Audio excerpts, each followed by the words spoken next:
Hello বন্ধুরা, আজ আমি আবারও চলে এসেছি নতুন একটা রেসিপির সঙ্গে। নতুন মানে এই যে আপনারা দেখতেই পাচ্ছেন, বর্ষার প্রিয় এবং প্রধান সবজি কচু। হ্যাঁ, আজ আমি রান্না করব কচুর একটা রেসিপি।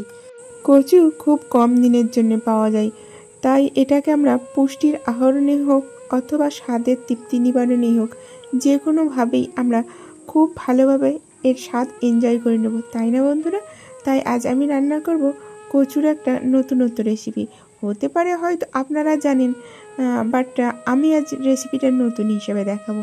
তো চলুন দেখুন, কচুগুলো আমার ছাড়িয়ে কুচিয়ে নেওয়া হয়ে গেছে। আমাকে এক দিদিভাই বলেছিলেন এভাবেও গাঁটি কচু ছাড়ানো যায়। হ্যাঁ বন্ধুরা, এভাবেও যায়, আবার চামচ দিয়েও করা যায়। আসলে কিছু না কিছু কাজ আমরা কাউকে না কাউকে দেখে শিখে থাকি। এই কাজটা আমি আমার মাকে দেখেই শিখেছি। তো চলুন, এখন আমি উনান জেলে নিয়েছি। 100 গ্রাম মতো মসুরির ডাল ধুয়ে দিয়ে দিলাম। এখন দিচ্ছি লবণ, হলুদ আর লঙ্কার পাউডার। তারপরে দিয়ে দিলাম জল। জলটা খুব বেশি দিলে হবে না, কারণ খুব বেশি জলে ডাল ভালোভাবে সিদ্ধ হয় না। সিদ্ধটা আমি 10 মিনিটের জন্যই করব, কিন্তু প্রথম 5 মিনিট চড়া জাল দিতে হবে, তারপর জালটা কমিয়ে দিতে হবে ফুটে গেলে আর কি। না হলে ডালটা উতলে উতলে পড়ে যাবে, খুব ভালোভাবে সিদ্ধ হবে না। তো দেখুন, ডালটা আমার খুব ভালোভাবে সিদ্ধ হয়ে গেছে। এভাবে নাড়াচাড়া করলে অনেকটাই স্মুথ হয়ে যাবে। যদি সিদ্ধ কম হয়ে থাকে তাহলে ডাল কাঁটা দিয়ে একটু ঘেঁটে দিলেও হবে। তো আমার সিদ্ধটা খুব ভালোভাবেই হয়ে গেছে।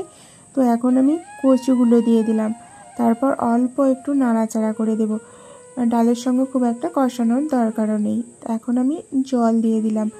ডালের সঙ্গেই যদি একসঙ্গে আমি কচুগুলো দিয়ে দিতাম তাহলে একসঙ্গে সিদ্ধ হতো, আর ডালটা নাড়াচাড়া করতে গিয়ে কচুগুলোও কিন্তু গলে যেত।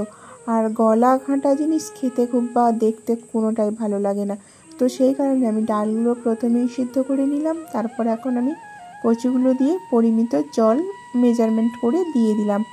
তো তারপর এখন আমি চাপা দিয়ে দিলাম 10 মিনিটের জন্য। আমি আবারও সিদ্ধ করে নিলাম। কচুগুলো সিদ্ধ হয়ে গেছে দেখেই মনে হবে, অথবা এইভাবে দেখে নিলেও হবে। এরপর আমি এটা এখন নামিয়ে নেব।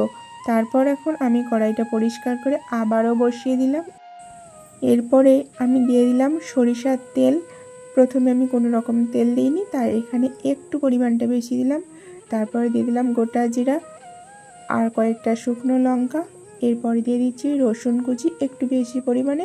মসুর ডালের সঙ্গে রসুন দিলে স্বাদটা দ্বিগুণ হয়ে যায়, তাই রসুনটা দেওয়ার পর আমি এখন দিয়ে দিলাম 2টা বড় সাইজের পেঁয়াজের কুচি।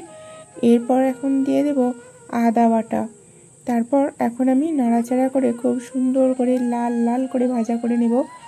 আদা বাটাটা খুব সুন্দরভাবে কুক না হলে কিন্তু গন্ধ ছাড়তে পারে কাঁচা কাঁচা। তো সেই কারণে এই দেখুন, খুব সুন্দরভাবে সবগুলো পারফেক্টলি লাল হয়েছে।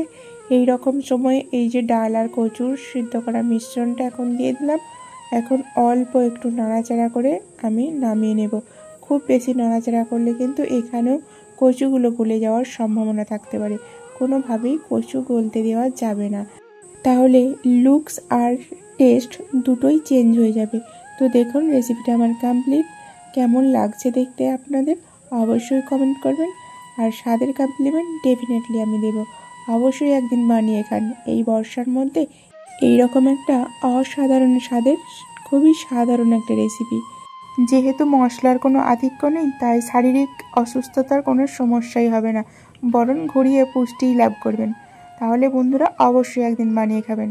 সুস্থ থাকবেন, ভালো থাকবেন বন্ধুরা।